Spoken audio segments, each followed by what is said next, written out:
Welcome back to June Home Ownership Month. I'm Ashley Fenton. And my name's Karl Crawford. Karl, if someone handed you $50,000 today, would you renovate your current house or move? I'd move. Move? I have to move. It's that darn bathroom. It's the bathrooms. You know, I don't have currently in the house that we're in. I don't have a big enough footprint that makes sense for me to add a bathroom in any spot. So my footprint's gonna. There's nothing you can do with that. There's nothing I can do. Yeah. Well, this question actually came up from our last episode. People wanted more information about renovations and when that makes sense. So what's the first thing that you evaluate? Like, let's dive a little bit deeper into the question from last week, because for me, we're actually in a position where it would make sense if I was given $50,000 today to go ahead and renovate our home. Why is that? Well, we have a more already open layout just from the square footage.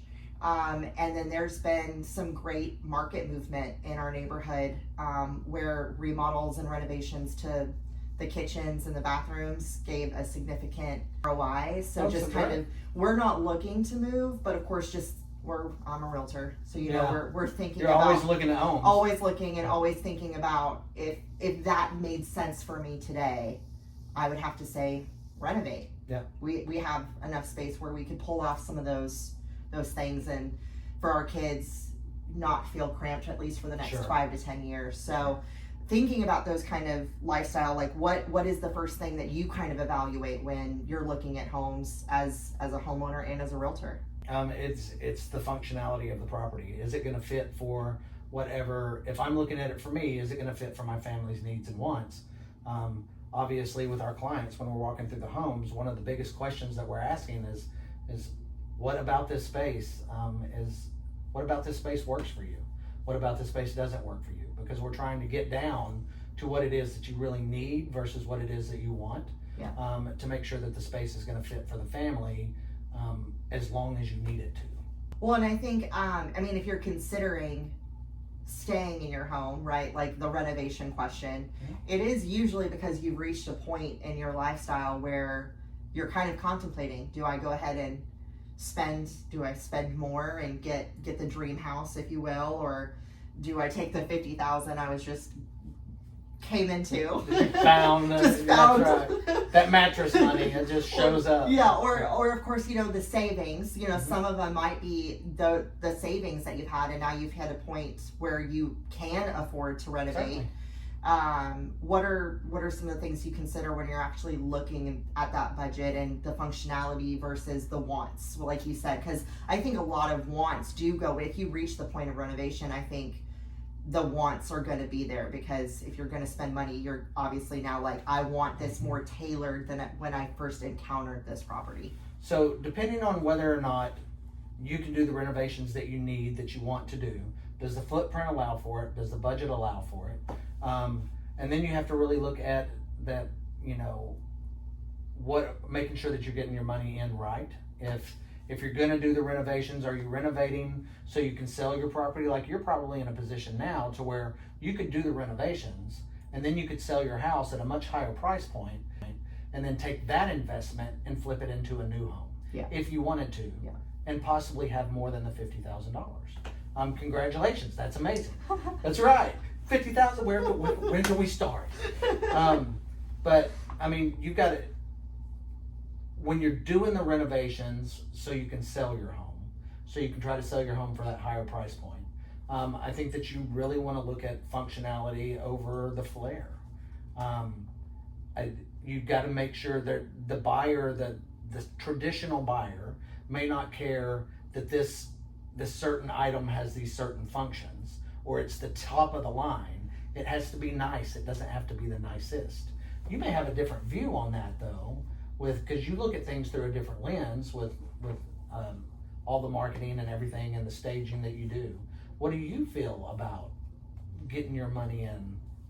Well, that's really hard. Coming from the design background perspective, right? I never had that realtor hat, if you will, until I became a realtor, Sure. and started really looking at, really experiencing homeowners who have maybe gone the wrong route in renovations. And I think that encountering that made me rethink advising, always kind of looking a little bit more forward. Like, so to me, it's the question of, yes, you want to maybe you want to renovate your home now, and you want it to have the foreseeable, like, these are all of my wants on top of my needs, but how long do you plan on living in that feeling? Is it for the next 5 years, 10 years, the foreseeable future?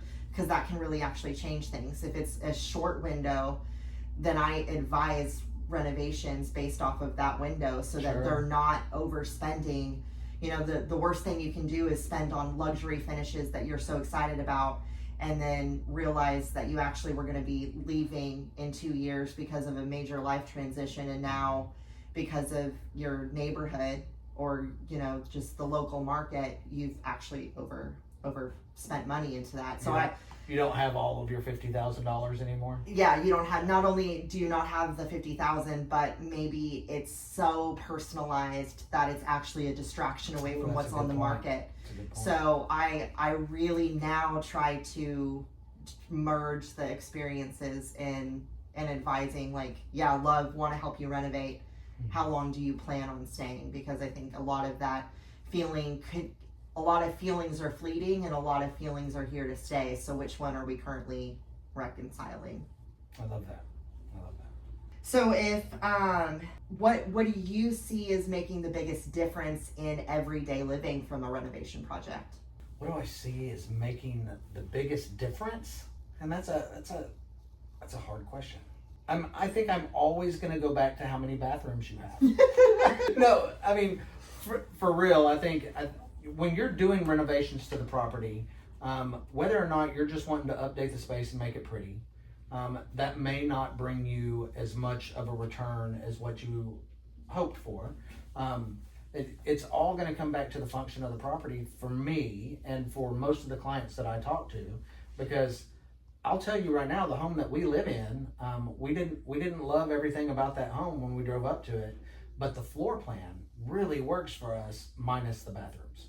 You know, I didn't think about that. That's why you're set on it. That's why I'm set on it, because everything else worked so well for us, and that one thing didn't.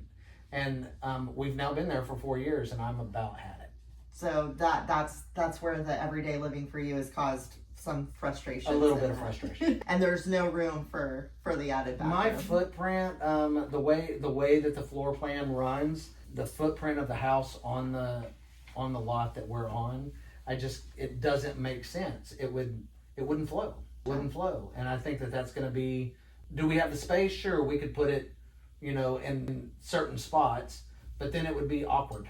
Yeah. And it would be a distraction, and people would be talking about it, not in a good way. So it would. So one move where the floor plan adding a bathroom would not. No. Gotcha. Doesn't work. Well, so when do you think that location and neighborhood actually should be considered for a renovation project? I think that's well? the first thing that you should consider is where you are at versus where people want to be. Absolutely. How big is your buyer pool going to be on that house?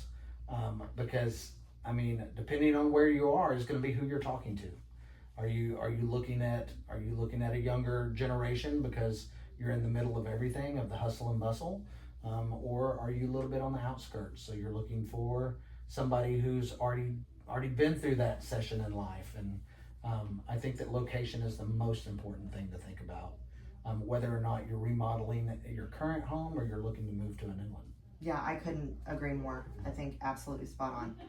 So the goal ultimately isn't to spend money, it's to make sure that everything that you're considering matches your current lifestyle and your future plans. 100%.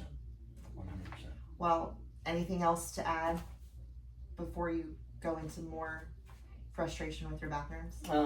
No, that leads me to a whole nother, talking about bathrooms. You know, we were talking about earlier where to spend the money in your home. Oh yeah. You know, and whether or not you should spend money, where you should spend the money, living rooms, kitchens, bathrooms, bedrooms, where you should do it. And 100% your kitchen. Yes. Because you want to make sure that that space is the entertaining space and as inviting as possible. I mean, it's the heart of the home. It's the heart of the home. But bathrooms as well. And when we were talking earlier, Yes. you had mentioned I spa, laugh. I was like, I laugh bathrooms. because the spa movement is a big thing. I mean, it's we've just been seeing that with the self-care movement and more personal sanctuary space being available at home. And bathrooms really, when you think about the functionality, right? Like bathrooms are functionality. That's not really an option anymore. Like it's the desire to have that reflective space, that moment of peace. And, for some, I mean, I think it's actually why you want a bigger bathroom yourself. Like it's sometimes the only space you have in a house where you get time to yourself when you have young children. That's right, or when the even- kids don't walk through the Yes. door and go, hey, what you doing? Yes, Yeah. I mean, it literally is that, extra soundproofing in the door so as the banging that we're used to in the 90s doesn't happen anymore. But That's funny. yeah, bathrooms are a huge ROI right now. I would encourage anyone thinking about doing that renovation to actually kind of start with the bathroom and the kitchen, as you said. But to have that, it doesn't have to have at the cost of a big budget, to have that. I mean, we're talking really great lighting, natural light, the ambiance lighting. I mean, it just, I think lighting affects a lot of people's perception of not just the space of the room, as we were talking about when renovations make sense, but yes. So natural lighting, well, really everywhere, just lighting from a psychological standpoint really does kind of change the perception of a space. So I think lighting is a big one. The spa bathroom movement we were talking about, and I think you were talking earlier when we were having our conversation that like outdoor entertaining. Absolutely. I think that's a huge piece because as your family grows or as your friendships grow, the people want to get together and spend time with people that they like. If you don't have that entertaining space, it's not going to be at your house. Yeah. It's going to be at somebody else's house. Exactly. So if you can enlarge your patio, which would be a relatively inexpensive thing to do, add a fire pit out in the backyard. If you want to go a little bit bigger, then do an outdoor kitchen. There's a whole lot of things that you can do for less money than renovating a kitchen, that can still bring a lot of desire to being in your space versus somebody else's. I agree. Well, and even thinking about the multi-generational living, situation that we're seeing a lot of with affordability right now, it really kind of started with the man cave or the she shed, right? Like it was getting that little bit of extra living space with just enough privacy that was separated from That's the right. home unit. That has really, I think, just led to all sort, tiny home movement and the ability to have If you want personal space, then a man cave or a she shed or something like that is still a great way to go. That's fairly inexpensive, or can be fairly expensive. If you're wanting a place where people congregate, which is completely the opposite. It is. But still it can be that outdoor space, and it's still fairly inexpensive. Yeah. Depending on how bougie you want to be. Well, I think it goes to say too that, with the rise of the ADUs or tiny homes or everything like that, the space in between is what's now being really heavily considered. So everything you discussed with the outdoor entertaining, it's kind of like now we're right back into when we were looking at our houses and how do we make this more enjoyable. It is like, how do we bridge that space and utilize your land to have all of that functionality and all of that enjoyment for us as homeowners. So I couldn't agree more. So again, it's not about spending the most money, but really tackling the right problem. That's right. Is that what I'm hearing? That's right. That's what it's always going to be. It's true. We have these conversations all the time with people, and it's always going to come down to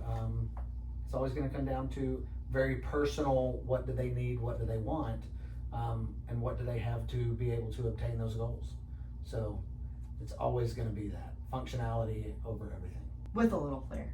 With it, you gotta have some flair. You gotta have a little bit of personality in That's there. right. That's right. Unless you really are going to market in the next 3 months, then please call us so Yes, you don't do that. Don't do too much personality in there then. Well, this has been another episode of our home ownership series for June. If you guys have another topic that you'd like us to address this month or even in the future as we continue our conversations, drop it in the chat below. Right down here. Right here. We'll be waiting on it. Thanks, y'all. See y'all soon.